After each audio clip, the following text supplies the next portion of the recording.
Hi hello నమస్తే welcome to my channel. By channel కొత్తగా చూస్తున్నట్టయితే ముందుగా సబ్స్క్రైబ్ చేసుకోండి. అలాగే నేను చెప్పే వీడియో నచ్చితే మాత్రం అందరికీ షేర్ చేయండి బై. అయితే ఈరోజు మన టాపిక్ వచ్చేసి మన బిగ్ బాస్ 8లో రెండో రోజు గురించి అయితే మాట్లాడుకున్నాం బై. నిజంగా ప్రోమో అయితే వచ్చింది, రెండో రోజు ప్రోమో. అయ్యో అది చూస్తుంటే అమ్మ ఏం ఫీల్ ఉంది మమ్మ ఇక్కడ అన్నట్లు అనిపించింది బై.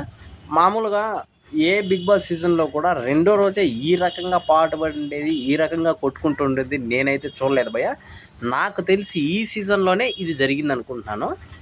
అంటే నేనేమనుకుంటున్నానంటే కావాలని చేపిస్తున్నారా అలా, లేకపోతే వాళ్ళకు నిజంగానే రెండో రోజు ఇంత గొడవలు వచ్చినాయా అనేది నాకు అర్థం కాలేదు భయ్య. ఎందుకంటే మామూలుగా వాళ్ళు ఒక అండర్స్టాండింగ్ రావడానికైనా, వాళ్ళు ఒక కాన్వర్జేషన్ జరగడానికైనా మినిమం ఒక వారం అన్నా పట్టుద్ది, లేదంటే ఒక 2-3 రోజులన్నా పట్టుద్ది. అంటే నిన్న వెళ్తున్నారు, కేవలం ఒక 24 గంటలు కూడా కాకముందే వీళ్ళు ఇలా కొట్టుకుంటున్నారంటే నాకు నిజంగా అర్థం కాలేదు. వీళ్ళు కావాలని చెప్పిస్తున్నారు, లేకపోతే ఈసారి జెన్యున్గా జరుగుతుంది అని చెప్పేసి. నాకైతే నిజంగా ఏం నమ్మకం లేదు భయ్ ఈసారి జెన్యున్గా జరుగుతుందని కూడా. మరి చూడాలి ఎలా ఉంటుంది అని చెప్పేసి. అంటే వీళ్ళు కొట్టుకోవడం చూస్తుంటే నాకు నిజంగా భలే ఫీల్ అనిపించింది చూస్తుంటే ప్రోమో మాత్రము.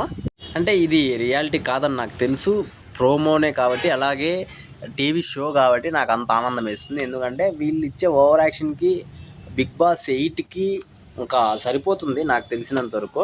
అంటే పోయినసారి ఇంత బజ్, అంటే ఈసారి ఇంత బజ్ లేదు అని చెప్పేసి ఇది షో మీద వీళ్ళు ఏమన్నా ఇలా ప్లాన్ చేశారా అని చెప్పేసి నేనైతే అనుకుంటున్నాను భయ్య. మరి మీరు ఎలా అనుకుంటున్నారో కింద కామెంట్లో తెలియజేయండి భయ్య, ఒకవేళ తెలిస్తే. ఇంకా ఈరోజు చూసే షోలో ఇంకా అందరికీ అర్థమైపోతుంది ఒక్కొక్కరికి ఏ రేంజ్లో ఈ షోకి ఎలా పెరుగుతుంది అని చెప్పేసి. ఎందుకంటే వీళ్ళు ఇచ్చే పర్ఫార్మెన్స్ అలా ఉంది భయ్య. ఒక్కొక్కరు నిజంగా ఇంకా కొంచెంసేపు ఉంటే కొట్టుకుంటారేమో అనిపించింది నాకైతే. అంత భయం వేసింది, అలాగే ఎంజాయ్ కూడా చేసింది. మరి చూడాలి భయ్య ఎలా ఉంటుంది అని చెప్పేసి.